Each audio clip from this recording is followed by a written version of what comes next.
This is a big move, I think, for Tottenham, getting him in. I wasn't actually quite sure about it when we first talked about it. I was umming and ahhing, is it the right move? The more I think about it, the more I think it is a very good signing for us. He can play in all three positions. Five subs next season, which is big as well. And that's why I think we're seeing a lot of transfers happening. Where does it leave Everton? And how big is this for Tottenham?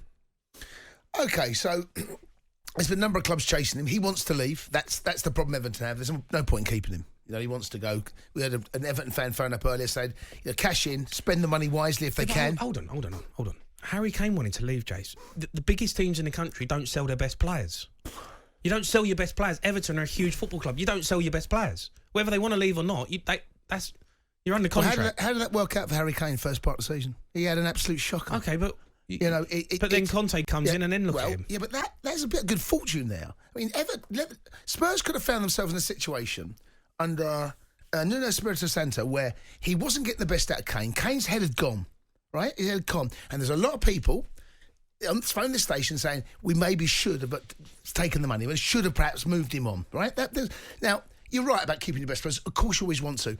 But Richarlison doesn't strike me as being the sort of person you want to keep your hand happy, mate. He's a bit moody. The way he is, he's got a bit of a sulky face.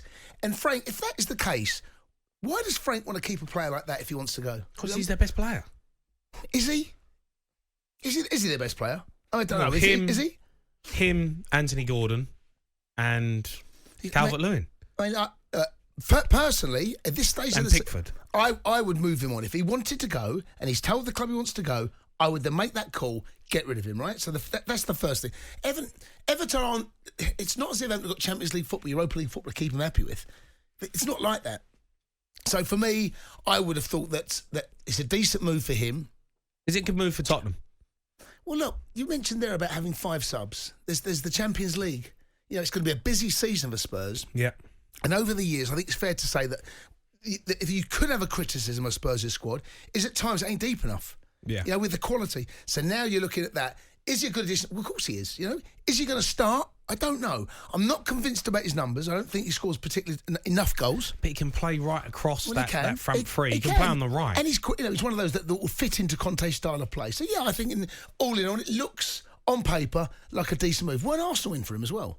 Chelsea were linked with him. He's been linked pretty much everywhere. So, but is the clever money now that he is going to Spurs? That's what's happened over the last 24 hours. Yeah, it looks like that deal looks to be getting done. Well, you're a Spurs fan. You happy with it? Well, you know what, Jason? I remember when we first spoke about it. It might have been a couple of weeks ago, and I wasn't umming and ahhing about it because I wasn't sure. You talk about his mentality and that sort of grumpiness that he has, but I think he's just got a bit of an edge to him, a bit of edge to his play, and I don't think he's been happy playing in a really poor side. No. I think he has got star quality. The issue I had is where do you play him? And, because he's not better than Son and he's not better than Kane, but you're absolutely right. It's 5 subs next season, Champions League. So he's going to play 4-3-3, 3-4-3, right? He's going to play 3-4-3. Right, okay. So we're going to have Basuma, we're going to have Højbjerg. There's going to be a space for him. Well, he's going to fight it out with that front three. Probably playing a rotation system, Kulusevski and Kulusevski's Son. the one that's added a little bit. We need a backup striker to Harry Kane, and he can play as a centre forward. I think it's a really good addition to the team. Now, the more I think about it, the more I think, that is a great move for us, and I think he'll do well for the football club. Spurs fans, what do you think? 03717 22 33 4. Just as well, just on your team, Chelsea. Yep. Rafinha. Yep. Looks like that's going to be a done deal. I haven't spoke to you about it because you've been on the missing list, but he's you happy with that? What about Ziyech? I like Ziyech. Right, well, you can have Ziyech.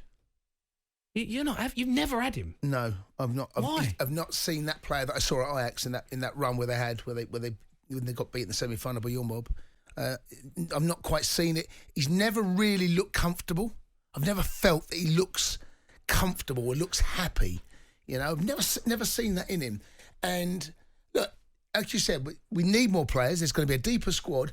Who's better, Rafinha or Ziyech? For me, it's not even an argument. It's not even the impact that Rafinha's had on the Premier League last season with Leeds compared to Ziyech. Can't compare the two. He's got a bit of star quality as well, hasn't he? Yeah, I did watch Leeds Chelsea at Stamford Bridge, and Rafinha was a standout performer. Yeah. He does stand out, and I do like what he's done. Where does that leave Leeds? I said last night, Leeds fan, come on. We had a chat, and I've had a bit of a bet with him that I said Leeds are going to go down. Well, Calvin Phillips has gone. Or going, eh? Yeah. So Calvin Phillips, Rafinha. You talk about their two best players. Two best players. So you would have to argue. You'd find it hard to argue against that. They're their two best players, right? Yeah, absolutely. These fans might have Bamford when he's in good form, but he's injured. Yeah, they're two big losses. Them huge losses. I mean, you could see them going back in the Championship. Yeah, and I think that's a disaster for the Premier League because Leeds are a huge football club. Well, again, look, until the window shuts, it's very difficult to work out exactly what the squad looks like until the window finally shuts. Yeah. There is bags and bags of time. Yeah, that's true. As a Leeds fan, you've got to trust the way that the club is going to be run. If they're going to sell Phillips, they're going to sell Rafinha. So what are we talking there? The thick end of 100 million plus, right? Mm-hmm. That's a lot of money. That's a lot of money for Leeds to spend. They've got to make sure they spend it the right ways. If they don't, we've seen sides like Fulham come up, not spent it well. £100 million can go like that in the Premier League. What about Neymar to Chelsea? He's been linked. There's talk he's out of favour. He's not wanted by Paris Saint-Germain. Well, you know my thoughts on Neymar. I think he's overrated. I've said that. Good player, overrated. He's better than what you got. Yeah, but he walks in your team. It's all about him. It's all about him. Right, so it's all about Eden Hazard when he was at Chelsea. No, Hazard was a team player, mate. He's a team player. I look at. You're telling me if Neymar stepped up at Chelsea, you wouldn't be like, oh yeah, lovely. I'll pay good money to go and watch that. No, I wouldn't have. I've already said what he said about him. I've always felt he's linked to your club now. That's why I'm asking you again. He's been linked for a while.